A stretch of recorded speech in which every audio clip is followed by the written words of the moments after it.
20वीं सदी में जहां दुनिया बहुत तेज़ी से इंडस्ट्रियलाइजेशन की तरफ जा रही थी, टेक्नोलॉजी बढ़ रही थी, लोग ग्लोबली एक दूसरे से जुड़ रहे थे और दुनिया एक नए दौर में दाखिल हो रही थी, तो किसी भी मुआशरे का जो सबसे अहम सतून होता है यानी औरत, उसके मुस्तकबिल के लिए भी अहम फैसले किए जा रहे थे। और आलमी पेशवाओं की जानिब से ये कहा जा रहा था कि If there is one message that echoes forth from this conference, let it be that human rights are women's rights and women's rights are human rights once and for all.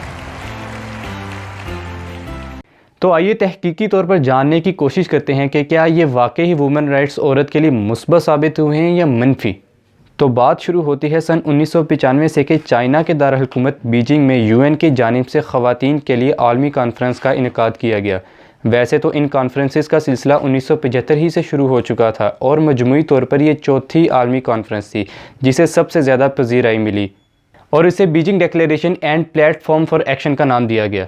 इस कॉन्फ्रेंस में 35,000 से ज़्यादा लोगों ने, कई NGOs ने और 189 state मेंबरान ने शिरकत की और ये कॉन्फ्रेंस तकरीबन 10 दिन तक चलती रही थी। इस कॉन्फ्रेंस का अव्वलीन मकसद मर्द और औरत में जेंडर डिस्क्रिमिनेशन को ख़त्म करना था। इस डिक्लेरेशन के तहत औरत को इतना खुद मुख्तार बनाना था कि वह मुल्की मुआशरत, सियासत, सकाफ़त, आज़ादी मज़हब और फ़ैसला साजी में किसी की मोहताज न रहे और बग़ैर किसी रुकावट के इन तमाम शोबों में बढ़ चढ़ कर हिस्सा ले सके। इस डिक्लेरेशन में मजमूई तौर पर 12 मुख्तलिफ शोबों में काम किया जाना था और हर 5 साल बाद प्लेटफॉर्म फॉर एक्शन का रिव्यू किया जाता है और देखा जाता है कि किन शोबों में अभी काम होना बाकी है और कौन से ऐसे शोबे हैं जो आने वाले सालों में हमने लगाने हैं। तो ये तो बात कर ली कि बीजिंग डिक्लेरेशन लाने का मकसद क्या था, लेकिन ये जानना उससे ज़्यादा ज़रूरी है कि इस 26 साल के दौरानिए में जो इक़दाम इन्होंने उठाए हैं उससे मुआशरे के अंदर क्या असरात व समरात निकले हैं। क्या वाकई ही औरत पहले की निस्बत ज़्यादा महफूज हुई हैं या गैर महफूज।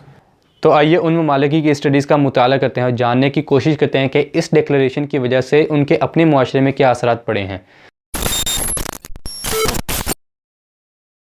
तो पहली केस स्टडी है USA की। ये ग्राफ आपके सामने है जिसमें आप वाज़ह देख सकते हैं कि 1960 से लेकर 2017 तक किस तरह वुमेन एम्प्लॉयमेंट बढ़ रही है।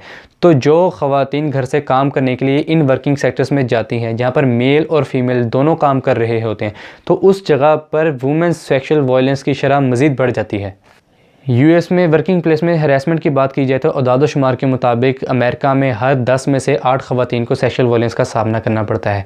2019 के अदाद शुमार के मुताबिक तकरीबन 25 से 85% ख़वातीन को सेक्शुअल वायलेंस का सामना करना पड़ता है। फिर जब यही सेक्शुअली हरास ख़वातीन कंप्लेन करने के लिए जाती हैं तो इन्हें रिटेलिएशन का सामना करना पड़ता है, क्योंकि ये केसेस अमूमन लो वेजेस वाले दारों में पेश आते हैं।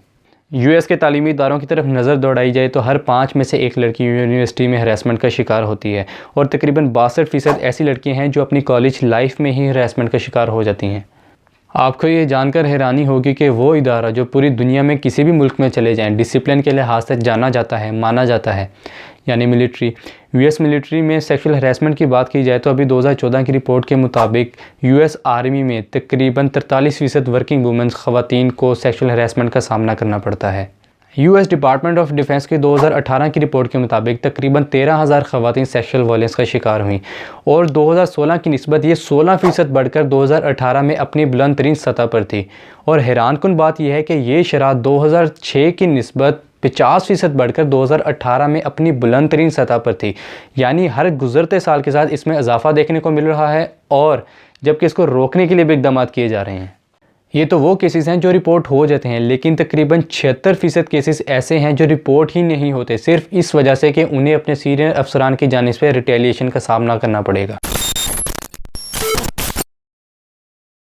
अब दूसरी केस स्टडी है UK की। UK में हर 5 में से 4 ख़वातीन जिनकी उम्र 18 साल से लेकर 24 साल तक हो, उन्हें सेक्सुअल वायलेंस का सामना करना पड़ता है। ग्राफ में वाज़ह देखा जा सकता है कि 2002 से लेकर 2010 तक किसा रेप कल्चर में इजाफा हो रहा है, यानी हर गुजरते साल के साथ रेप कल्चर में इजाफा देखने को मिल रहा है। वर्क प्लेस में सेक्सुअल हरासमेंट की बात की जाए तो हर 3 में से 2 ख़वातीन, तकरीबन 62% ख़वातीन को सेक्सुअल हरासमेंट का सामना करना पड़ता है। UK की तालीमी इदारों की बात की जाए तो ब्रिटिश यूनिवर्सिटीज़ का हाल तो ये है कि आधी से ज़्यादा यूनिवर्सिटीज़ में स्टूडेंट्स को अनवांटेड सेक्सुअल बिहेवियर का सामना करना पड़ता है। रिपोर्ट के मुताबिक तकरीबन 2/3 यानी 62% स्टूडेंट्स और ग्रेजुएटर्स अपनी तालीमी सालों के दौरान ही सेक्सुअल वायलेंस का शिकार हो जाते हैं। UK मिलिट्री की बात की जाए तो US की निस्बत UK में फ़ीमेल ऑफिसर ज़्यादा अनसेफ हैं। अभी 25 जुलाई 2021 ही की बात है कि यूके पार्लियामेंट्री रिपोर्ट के मुताबिक यूके आर्म फोर्स में 2/3 यानी 64% फीमेल वेटरन्स को बुलिंग और हरासमेंट का सामना करना पड़ता है। ये तो केस स्टडी होगी उन ममालिक की जिन्होंने इस डिक्लेरेशन को अडॉप्ट किया था और उसके बाद उनके मुआशरे के ऊपर ये असरात पड़े। लेकिन खेल अभी यहाँ पर ख़त्म नहीं होता। असल जो मामलात हैं इसके बाद शुरू होते हैं। रेप कल्चर के बाद जो ख़वातीन को फेस करना पड़ता है, आइए उसको जानने की कोशिश करते हैं। अगर इफ़ेक्ट्स ऑफ रेप की बात की जाए तो रेप होने के बाद ख़वातीन को सबसे ज़्यादा जिस बीमारी का सामना करना पड़ता है वो है PTSD यानी पोस्ट ट्रॉमेटिक स्ट्रेस डिसऑर्डर। इसमें होता यह है कि वो वाक़या जो ख़ुसूसन आपके साथ पेश आया हो, आप मेंटली तौर पर हमेशा उस वाक़े के साथ जुड़े रहते हैं और कभी भी स्टेप फॉरवर्ड करने की कोशिश नहीं करते, हमेशा माजी के साथ जुड़े रहते हैं। रिसर्च के मुताबिक रेप होने वाली हर 3 में से एक खातून को लाजमी ज़िंदगी में एक बार PTSD का सामना करना पड़ता है। US सेंसस ब्यूरो के मुताबिक 3.8 मिलियन अमेरिकन अडल्ट वुमेन के अंदर लाजमी ये बीमारी पाई जाती है और अगर इसी शरह को अमेरिकन वुमेन्स की टोटल आबादी के साथ मुवाजना कराया जाए तो तकरीबन सालाना 2,11,000 ख़वातीन इस बीमारी का शिकार होंगी। फिर यही स्ट्रेस डिसऑर्डर इन ख़वातीन को डिफरेंट अल्कोहल, ड्रग अब्यूज़ और इवन सुसाइड की तरफ ले जाता है। आप सभी को मालूम है कि अमेरिका और यूरोपीय ममालिक में डाइवोर्स रेट बहुत ज़्यादा है।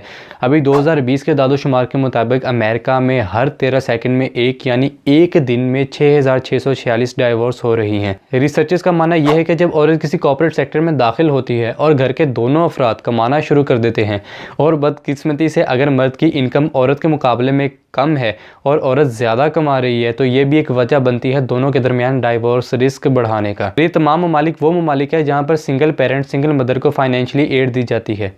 तो जो औरत पहले से कमा रही हो और प्लस उसे जो है हुकूमत सपोर्ट भी कर रही हो तो क्या वो अपने खामन से यानी अपने शोहर से डाइवोर्स लेने में देर करेगी? तो नाज़रीन, ये थे बीजिंग डिक्लेरेशन के असरात और समरात। इन्होंने वायलेंस अगेंस्ट वुमेंस को ख़त्म करना था लेकिन वो मज़ीद बढ़ गया है। इन्होंने औरत को सिक्योरिटी देनी थी लेकिन वर्क प्लेस में, यूनिवर्सिटीज़ में, कॉलेजेस में रेप कल्चर मज़ीद बढ़ गया है। इन्होंने कॉर्पोरेट सेक्टर में औरत को लिया है लेकिन औरत को एक कमोडिटी बना दिया और प्लस ये कि इन्होंने पब्लिक और प्राइवेट सेक्टर में औरत को जॉब दी लेकिन क्या हुआ कि उसे डाइवोर्स रेट मज़ीद बढ़ गया।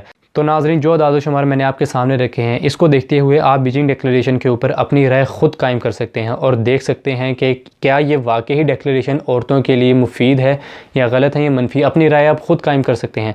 अगर आप वाकई ही समझते हैं कि ये मॉडल जो है औरतों के लिए एक बेस्ट मॉडल है तो इसको इनफरादी सतह पर, हुकूमती सतह पर और जहाँ जहाँ आप लोग बैठे हैं, चाहे वो ऐवान बाला हो, हुकूमती इदारे हों, तो इसके ऊपर अमल दरामद करने के लिए, कानून साजी करने के लिए राह हमवार करें। लेकिन अगर आप वाकई समझते हैं कि इस डिक्लेरेशन की वजह से औरत को ज़्यादा डिसिक्योरिटाइज़ किया जा रहा है, औरत की इज़्ज़त पहले की निस्बत अब ज़्यादा गैर महफूज है, तो उतनी ही शिद्दत के साथ इसके ख़िलाफ़ आवाज़ उठाएँ। मुझे इजाज़त दीजिए। खुदा हाफिज़।